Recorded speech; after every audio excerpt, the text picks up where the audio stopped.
did you first learn that Dad had A.L.S. Lou Gehrig's disease? And whoever wants to go first can just go. On November the 16th of 2006, we went down to an A.L.S. clinic, and it was confirmed that they thought, it wasn't still totally sure, but they thought it was Lou Gehrig's. I came home one night and Dad was like watching Batman, and I was like, "So have you found out?" And he's like, "Yeah, I have Lou Gehrig's disease." You know, kind of hard to help someone that's in that position, especially when you don't really know what's going on. I had thought that he had a stroke because it was really weird. Like his voice was so slow. Okay, pass a plate if you want turkey.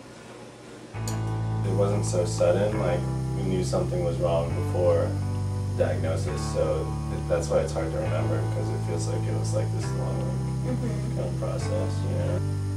There was something about the way he was talking, and he was due for one of his physical checkups with our doctor, Lorraine Page.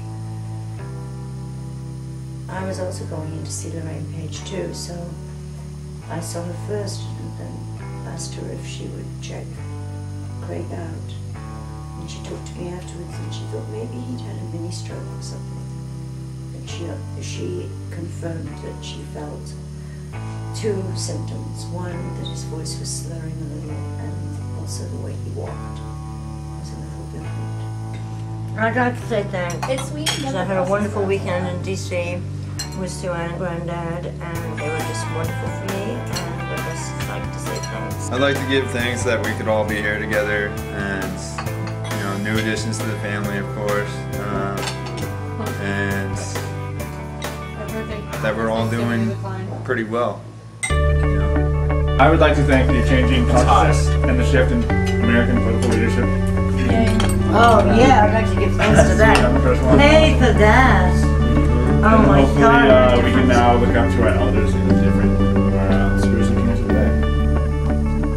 I think at first he was really hopeful, and because there are cases where someone lives another 10 years. I mean, I say hopeful, it was still devastating, but we thought we were planning for 10, 12 years of a different kind of life. And then as the symptoms increased, he got really just pretty despairing. It was hard to talk, especially that was a terrible thing. It's like the longer it went on, the harder it was to talk, because you just, I couldn't understand him sometimes and try to say something to him, and then, he would try to answer you, but he'd answer 3 times and you still can't understand him, and then he would get really frustrated. I just remember that he was so defeated by the disease. And I've heard stories of other people trying to take control over it and live with it, but Craig, I don't think, really handled it that way. And that was kind of hard to see in father. Alright, it's getting kind of more difficult to ask these questions than I thought it would be, but fourth is, how did your personal life change after, if at all, when Dad was going through the stages of A.L.S. and Lou Gehrig's disease?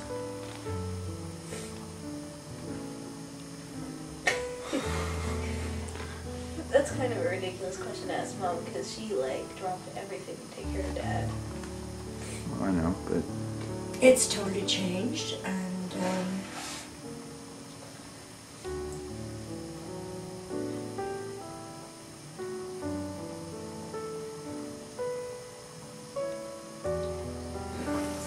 You can pass, Mom. you can pass. thank you. I found myself trying to be out of the house a lot and running away from it a lot. So my personal life didn't change that much, because I was still pretty social. If anything, I became more social because I was just trying to immerse myself with my friends more and trying to forget about it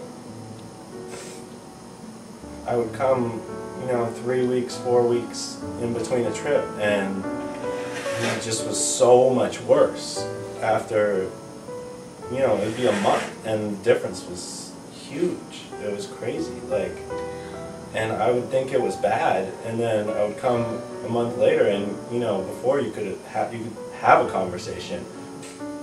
I just have a bunch of, negative memories of, there's good ones filtered in, but, for me, I try and focus more on, how Dad was before. Because that's, what I have trouble remembering. Because, when I think about Dad, all I can see is the sickness. And,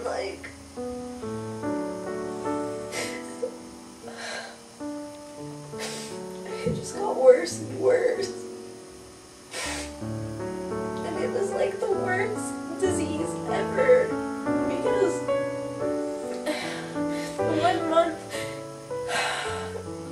he's okay, and then a month later you come back and he can't even talk. And you have to feed him through a fucking tube, and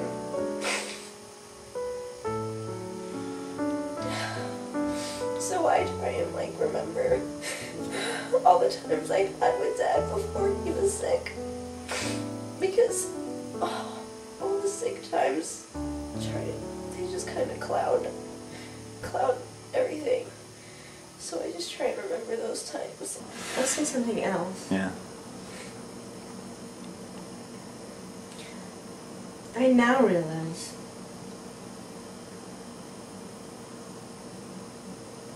there are some positives in that I think I really took life for granted an enormous amount before this experience, and the effect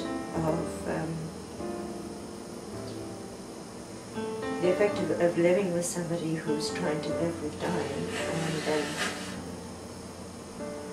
that person going away totally changes your life, and you find a much deeper thing within yourself. But strangely, there's some joy in that discovery also. It's not just all sad. And I'm glad of that depth. I found